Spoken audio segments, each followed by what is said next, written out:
నమస్కారం అండి. నా పేరు జానకిరాములు. రిటైర్డ్ లైబ్రేరియన్, హైదరాబాద్ నుంచి రిటైర్డ్ అయినాను. నేనిప్పుడు ఆర్ఎస్ఎస్ యొక్క పనితీరు గురించి మాట్లాడడానికి డాక్టర్ ఉమ్మెంతాలు మహేశ్వర్ గారి ఇంటికొచ్చాను. వారిని ఆర్ఎస్ఎస్ యొక్క ప్రాముఖ్యత గురించి తెలుసుకుందాం. మీ అందరికీ ఆ సార్‌ని పరిచయం చేస్తాం. ముందుగా నమస్కారం అండి. నమస్కారం. నా పేరు జానకిరాములు. మహేశ్వర్ సార్ గారు సంతోషం. మనకిప్పుడు ఈ ఆర్ఎస్ఎస్ వ్యవస్థ గురించి కొన్ని వివరాలు తెలుసుకొని చెప్దామని అనుకుంటున్నాం. ఈ సార్ యొక్క పరిచయం ముందు సార్ పరిచయం చేస్తాను. సారు ప్రముఖ విద్యావేత్త, ఆధ్యాత్మిక తత్వ ప్రచారకులు, వేయించి గ్రామాలలో అనుయాయులను కలిగి రాష్ట్రపతి అవార్డు గ్రహీత, కవి, పండితులు, తిరుపతి తిరుమల దేవస్థానం యొక్క ప్రచారకులు, విశ్రాంత ప్రధానోపాధ్యాయులు జగు డాక్టర్ ఉమ్మెంతాల మహేశ్వర్ గారిని ఆర్ఎస్ఎస్ శత జయంతి ఉత్సవాల ప్రాధాన్యత గురించి అడిగి తెలుసుకుందాం. నమస్కారం సార్. నమస్కారం అండి. చాలా సంతోషం జానకిరాములు గారు. చాలా సంతోషం. మీ గురించి మనం ఆర్ఎస్ఎస్ గురించి కొన్ని విషయాలు ప్రశ్నలు అడుగుతాం సార్, మీరు చెప్పాలి. 100 సంవత్సరం శత జయంతి జరుపుకుంటున్న ఆర్ఎస్ఎస్ స్థాపక ముందు సమావేశంలో పరిస్థితి ఏమిటి? ఆనాడు స్వాతంత్ర్య ఉద్యమం కోసం పోరాడుతున్నటువంటి ఒక వ్యవస్థ కాంగ్రెస్ అని ఉండింది. అవునండి. అంటే ఇప్పుడున్నటువంటి పార్టీ కాదు, కాంగ్రెస్ వ్యవస్థ. ఒక వ్యవస్థ ఉండింది. ఆ వ్యవస్థ ద్వారా అందరూ కలిసి స్వాతంత్ర్య ఉద్యమంలో పోరాడుతూ ఉన్నారు. దాంతోపాటు అనేక మంది దేశభక్తులు, అతివాదులు, తీవ్రవాదులు, అనేక రకాలైనటువంటి భావాలు కలిగిన వాళ్ళంతా కూడా ఇప్పుడు కాదు ఇప్పుడే స్వాతంత్రం రావాలి, ఏ విధంగా అయినా సరే అని చెప్పి అనుకునేటువంటి మహానుభావులు కూడా ఉన్నారు. అందరితో కలిసి పనిచేస్తున్నారు. ఆ సందర్భంలో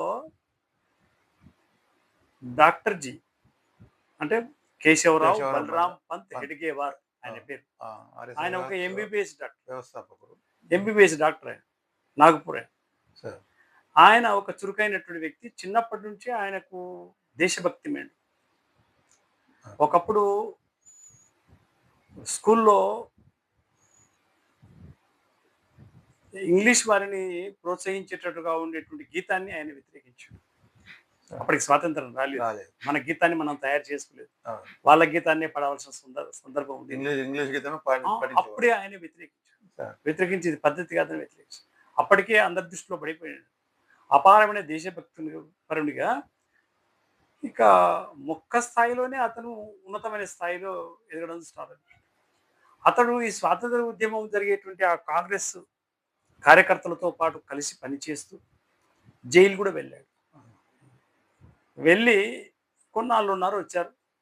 తర్వాత ఎంబీబీఎస్ డాక్టర్గా ఆయన ప్రాక్టీస్ పెట్టుకోవాలి వాస్తవంగా అయితే, డబ్బులు సంపాదించాలంటే. కానీ ఆయన ధన సంపాదన కాదు ఆయన ఉద్దేశం. ఆయనకి ఏమనిపిస్తుంది అంటే ఇప్పుడు జరుగుతున్నటువంటి స్వాతంత్ర ఉద్యమ తర్వాత స్వాతంత్ర్యం వస్తే ఈ దేశాన్ని ఎట్లా రక్షించుకోవాలి, పరపీడన నుంచి భారతమాత సంఖ్యలను దూరం చేసుకోగలుగుతాం అనుకుందాం. కానీ తర్వాత దీన్ని కాపాడుకోవడం ఎట్లా, రక్షించుకోవడం ఎట్లా, స్వయం శక్తి ఎలా సంపాదించాలి, ఏ కారణం చేత స్వాతంత్ర్యాన్ని మనం పోగొట్టుకున్నామో ఆ కారణం చేత మళ్ళీ ఇంకొకసారి జరుగుతుంది, చరిత్ర పునరావృతం కావద్దు. అంటే హిందూ సమాజం ఇది. హిందూ అంటే భారతీయులు అని అర్థం. అయితే హిందువుల్లో సంఘటితం కావాలి, సంఘటిత శక్తి కావాలి. ఇది నా దేశం, ఇది నా సంస్కృతి, నా జీవన విధానం, నా నాగరికత, నా వారసులు, నా దివ్యమైనటువంటి సాహిత్యం, వేద ప్రామాణికమైన దేశం ఇది. ఇది ఒక ప్రత్యేకమైన స్థానం కలిగి జగద్గురు స్థానంలో వెలిసినటువంటి ఆ దేశాన్ని ఎలా మనం కాపాడుకోవాలి, ఎలా నిలబెట్టుకోవాలి, ఈ స్థితిని ప్రజలలో ఎట్లా కలిగించాలి, యువకులలో ఈ శక్తిని ఎట్లా నింపాలి, దీనికోసం ఏదో ఒక కార్యసాధన పద్ధతి నిర్మాణం చేయాలనే ఉద్దేశం చేత ఆయన అప్పుడు ఆలోచించారు. ఆలోచించి అప్పుడు రాష్ట్రీయ స్వయం సేవక సంఘ్ అనే సంస్థ, ఆర్ఎస్ఎస్ అని అంటాం మనం, ఆ సంస్థను ప్రారంభించడం జరిగింది. 1925లో నాగపూర్లో ప్రారంభం చేశారు. శాఖ ప్రారంభించడానికి దానికి ఏదో ప్రారంభోత్సవం, ఎవరో ప్రధానమంత్రులు రావాలి, ఎవరో రావాలి అనేది కాదు. అది కేవలము 5 లేదా 10 మంది పిల్లలంతా కలుపుకొని కూర్చొని ఒక చోట కూర్చొని గ్రౌండ్లో వాళ్ళతో ఆడుతూ పాడుతూ గడిపాడు. అందరూ ఆశ్చర్యపోయారు. ఏం పని లేదా ఆయనకు, ఎంబీబీఎస్ డాక్టరు పిల్లలతో ఆడుకుంటున్నాడు అనిపిస్తుంది. అది. ఆయన తత్వాన్ని చూసి అందరూ విక్రించారు. మెల్లిమెల్లిగా ఆయన ఏం చేశాడంటే ఒక ధ్వజాన్ని పెట్టాడు. ఉమ్. ధ్వజాన్ని అంటే భగవద్ ధ్వజం అన్నాడు. అది. అంటే ఉదయిస్తున్న సూర్యునిలో ఏ నిస్వార్థ సేవతో ఆయన ముందుకొచ్చిండో సూర్యుడు ఆ రకంగా మన సనాతన ధర్మానికి ప్రతీక అయినటువంటి ఆ కాషాయ ధ్వజాన్ని ఒక స్థాయి. అక్కడ పెట్టాడు. పెట్టి పెట్టి అప్పుడు ఏం చెప్పాడంటే అందరికి కూడాను, ఇదిగో ఈ కాషాయ ధ్వజం అంటే ఏమనుకుంటున్నారు, మన గురువు అని చెప్పినాడు. అటువంటి సంస్కారాన్ని ఇచ్చి శాఖను ప్రారంభించాడు.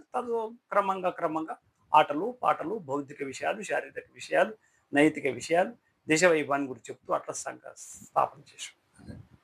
డాక్టర్ జీ గారు సంఘ సిద్ధాంతాన్ని ఎలా మలిచారు, అది కార్య పరిస్థితి ఏమిటి? ఆనాడు సంఘ శాఖను ఎట్లా చేయాలి అని అనుకున్నాడు ఆయన. అంటే ఏదో శాఖ అంటే ఏదో మైదానంలో పిల్లలు ఆడుకుంటున్నారు. అవును. డాక్టర్ జీ ఓ పీటీ సార్ లాగా అందరిని పిల్లలను తీసుకెళ్ళి ఆటలు ఆడిపిస్తున్నాడు, చాలా బాగుంది అని అందరి పిల్లలను పంపడం మొదలు పెట్టేశారు.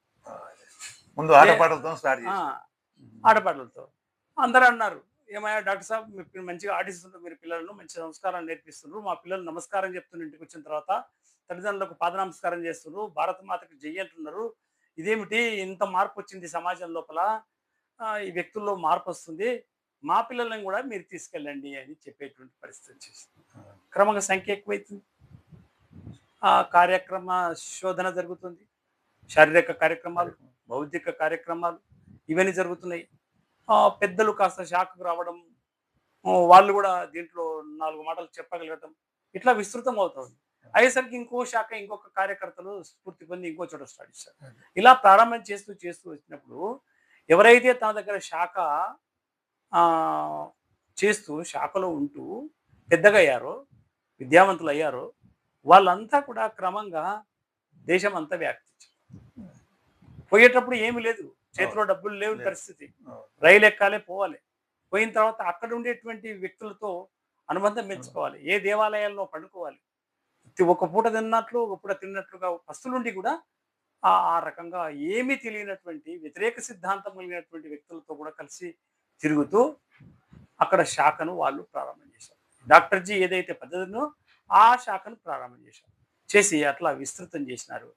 నేడు అది పూర్ణస్థితి మనకు కనబడుతుంది. ఆ స్థితిలో వారు ఏ సంస్థలను ఏర్పాటు చేసినారు, వాటి తన పనితీరుపై సమాజ ప్రభావాన్ని ఎలా చూపింది? అయితే క్రమంగా సంఘ శాఖలు పెరుగుతూ వచ్చాయి. దానికి ఓటీసీ అనేటువంటి పెట్టారు, ఆఫీసర్ ట్రైనింగ్ క్యాంప్ అని. ప్రథమ వర్ష అని, ఆ తర్వాత ద్వితీయ వర్ష అని, ఆ క్రమంగా తృతీయ వర్షకి వెళ్ళి విభజించుకుంటూ వచ్చారు. స్థాయి పెంచుకుంటూ వచ్చిన కార్యకర్తలు. స్థాయి పెంచుకుంటున్నటువంటి సందర్భంలో అనేక మంది పూర్తి సమయ కార్యకర్తలు వచ్చేసిండ్రు ఈ వ్యవస్థలోకి. వాళ్ళను ప్రచారకులు అని అంటారు అన్నమాట, ప్రచారకులు అని అంటారు. అయితే ఆ ప్రచారకులు ఏంటంటే పూర్తి సమయం జీవితం అంతా కూడా భారతమాత సేవలోనే నిమగ్నమై పనిచేసేటువంటి వ్యక్తుల యొక్క స్పృశ దొరికింది వారికి. వారి ద్వారా తను కూడా ఆజన్మాంత బ్రహ్మచారి, అట్లాగే వాళ్ళని సిద్ధం చేశాడు. వాళ్ళ ద్వారా విస్తృతం చేస్తూ వచ్చారు. చేస్తూ వచ్చిన క్రమంలో కార్యకర్తలు అనేక మంది గృహస్థులు, విద్యార్థులు, ప్రొఫెసర్లు, ఉపాధ్యాయులు, మేధావులు అంతా కూడా ఆలోచించారు ఏంటంటే స్వాతంత్ర ఉద్యమంలో పాల్గొంటూనే మళ్ళీ ఈ సంస్థతో అనుబంధం కలిగి ఉంటూ అనేక సంస్థలను ప్రారంభం చేశారు. గోల్వాల్కర్జీ తర్వాత వారి తర్వాత వచ్చినటువంటి యొక్క గురువు గారు గోల్వాల్కర్, మాధవరావు గోల్వాల్కర్జీ, ఆయన గురువుజీ అని పిలుస్తారు. ఆయన ప్రొఫెసర్గా పనిచేశారు, చాలా గొప్ప సైంటిస్ట్ ఆయన. ఆయన ఆజన్మంత బ్రహ్మచారిగానే ఇలా వచ్చారు. వచ్చిన తర్వాత వారి ఆధ్వర్యంలో విహెచ్పిని ప్రారంభం చేశారు, విశ్వ హిందూ పరిషత్. అట్లాగే దత్తోపంత్ టెంగ్డేజీ అని ఉన్నారు, వారు కార్మిక సంఘం బీకేఎస్ అని ఏర్పాటు చేశారు. అసలు అనేక మంది కార్యకర్తలు వేరు వేరు సంస్థలు తమకు అనుభవం ఉన్నటువంటి రంగాలలో వారు సంస్థలను ప్రారంభిస్తూ వెళ్ళారు. వాటికి భారతీయతగా పేరు పెట్టుకుంటూ వచ్చినారు. అదే రకంగా విద్యారంగంలో కూడా ఏదో చేయాలి కదండి. మన ఆంధ్రప్రదేశ్కి వచ్చేసి ఉమ్మడి శలణ ఆచార్యులు అని, శటగోపన్ లక్ష్మీ నరసింహాచార్యులు అని విద్యాపీఠాన్ని స్థాపకులు వారు. ఒక చోట నిర్మల్ అనే చోట శిశు మందిరాన్ని ప్రారంభం చేసి అల్లే క్రమంగా చేసి దీనికి ఒక హెడ్ ఆఫీస్ ఉండాలి కదా అని ఇక్కడ మన బండ్లగూడ జాగిర్లో ఉన్నటువంటి విద్యాపీఠాన్ని స్థాపన చేశారు. వారి యొక్క కృషి వల్ల వందలాది శిశు మందిరాలు స్థాపన జరిగింది మొట్టమొదట హైదరాబాద్లో జరిగింది శిశు మందిర స్థాపన. నిర్మల్లో. నిర్మల్ ఆ నిర్మల్ తర్వాత మొదట నిర్మల్. క్రమంగా మిగతా చోట్ల జరుగుతూ వచ్చింది.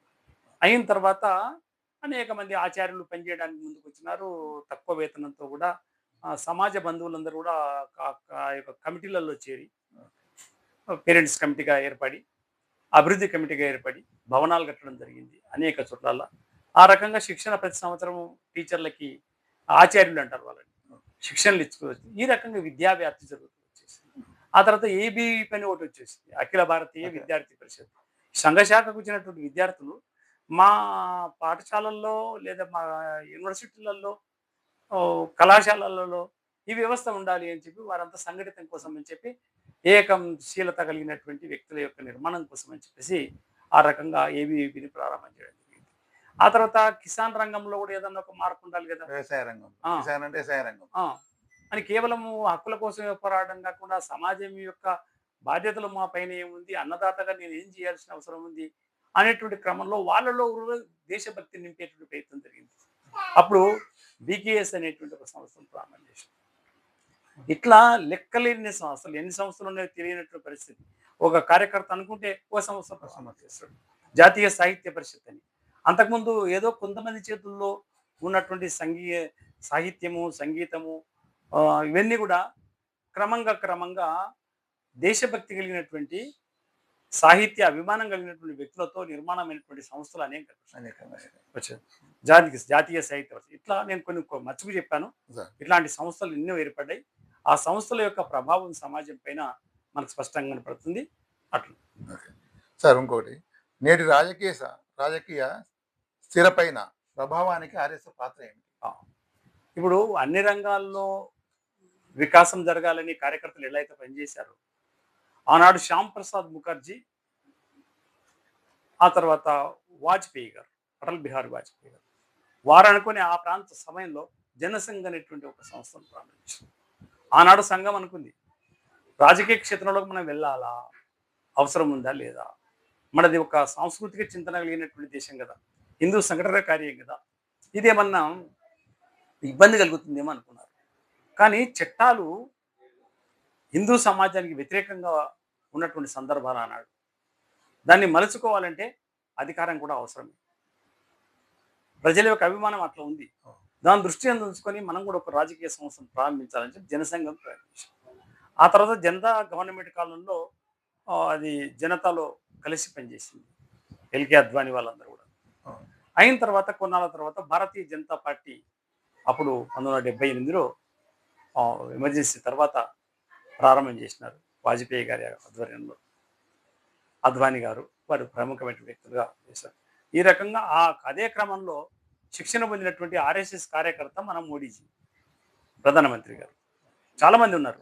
ఒకరికి నేను మచ్చుకు చెప్పాను, ఒకరు చెప్పాను. ఆయన అపారమైన దేశభక్తి సంపన్నితుడు. అంతేకాకుండా ఆయన బ్రహ్మచారి కూడా, యోగారుడు, యోగశక్తి కలిగినటువంటి వాడు. ఆయన ప్రపంచంలోనే ఒక ప్రముఖమైన వ్యక్తిగా ఈనాడు వెలుగొందాడు. ఆ వ్యక్తిని తయారు చేసింది ఆర్ఎస్ఎస్ అని చెప్పడానికి నేను గర్వపడుతున్నాను. సంతోషం అండి. ఇందాక మీరు మాట్లాడుతూ ప్రచారకులు అన్నారు. ప్రచారకులు అంటే ఎవరు, వారి యొక్క బాధ్యతలు ఏంటి? ప్రచారకులు అంటే ఎవరు, ప్రత్యేకించి ప్రత్యేకలు ఎక్కడి నుంచి రారండి. మనలో నుంచే కొంత సమయాన్ని కాకుండా పూర్తి సమయాన్ని ఇచ్చి జీవితాన్ని మొత్తం ఆ సంస్థ కొరకే అంకితం చేస్తారు. ఆ ప్రచారకులు ఏం చేస్తారంటే, నువ్వు విద్యాపీఠం వెళ్ళు, నువ్వు విశ్వ పరిస్థితుల్లో పనిచేయి, బాధ్యతలు తీసుకుంటావు, నువ్వు భాజపాలో పనిచేయి అని బాధ్యత తీసుకోవడం కాదు, ఇస్తారు. వారి సామర్థ్యాలను దృష్టి ఉంచుకొని, వారికి ఉన్నటువంటి అవకాశాలను దృష్టి ఉంచుకొని, సంస్థ యొక్క అవసరాలను దృష్టి ఉంచుకొని, వారి యొక్క శక్తిని పెంచేటువంటి ప్రయత్నంలో భాగంగా దేశ ప్రయోజనాలకు అనుకూలంగా వారిని తీర్చిదిద్దుతూ ప్రచారకులను పంపిస్తారు. వాళ్ళంతా కూడా ఆయా వాళ్ళకి కేటాయించిన స్థలంలో ఉంటూ, కేటాయించిన దాంట్లో పని చేసుకుంటూ, వారు ఎన్ని ఇబ్బందులు ఉన్నప్పటికీ కూడా దేశం కొరకు పనిచేసిన సంస్కారం కలిగినట్టు సాధువులు వాళ్ళంతా కూడా. సాధువులు ఈనాడు మనం కాషాయ బట్టలు కట్టుకున్న వాళ్ళే సాధువులు అంటున్నాం కదా. ఇట్లాంటి సాధువులు ప్రపంచవ్యాప్తంగా 3300 మంది ఉన్నారు.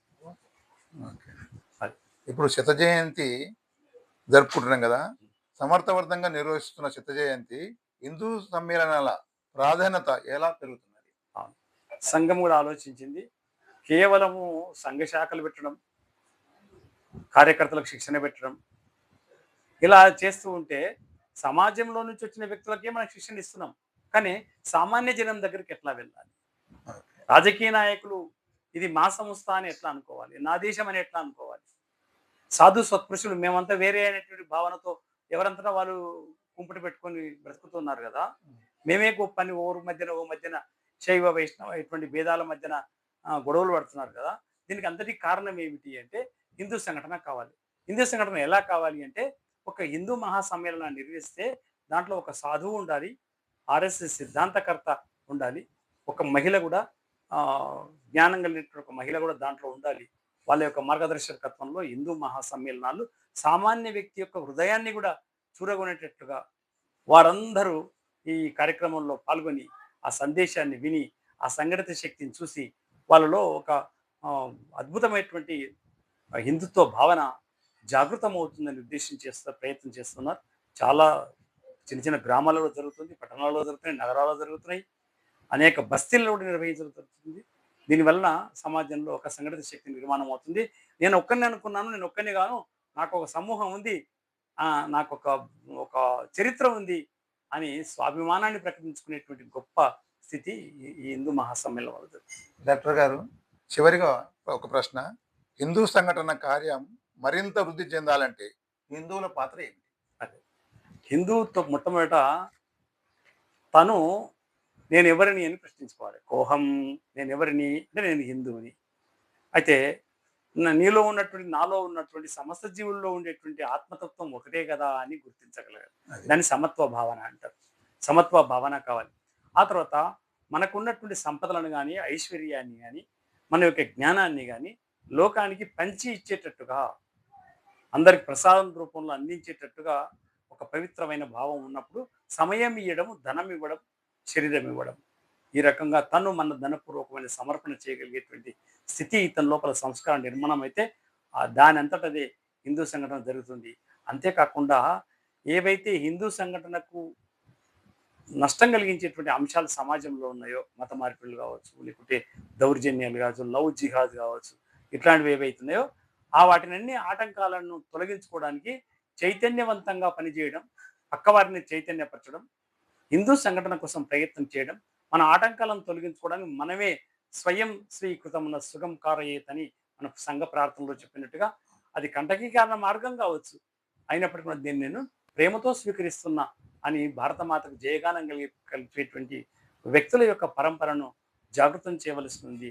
అందరిలో వస్తున్నటువంటి ముప్పులు ఏమిటో గమనించి సురక్షితంగా బ్రతకడం ఎట్లా, ఈ దేశాన్ని రక్షించడం ఎట్లా అనేటువంటి విషయాలలో అందరూ జాగృతంగా ఉండవలసిన అవసరం. ధన్యవాదాలు సార్. మీకు ఈ సమయాన్ని కేటాయించి ఇటు విషయాలపై మాకు వివరణ ఇచ్చినందుకు చాలా సంతోషం.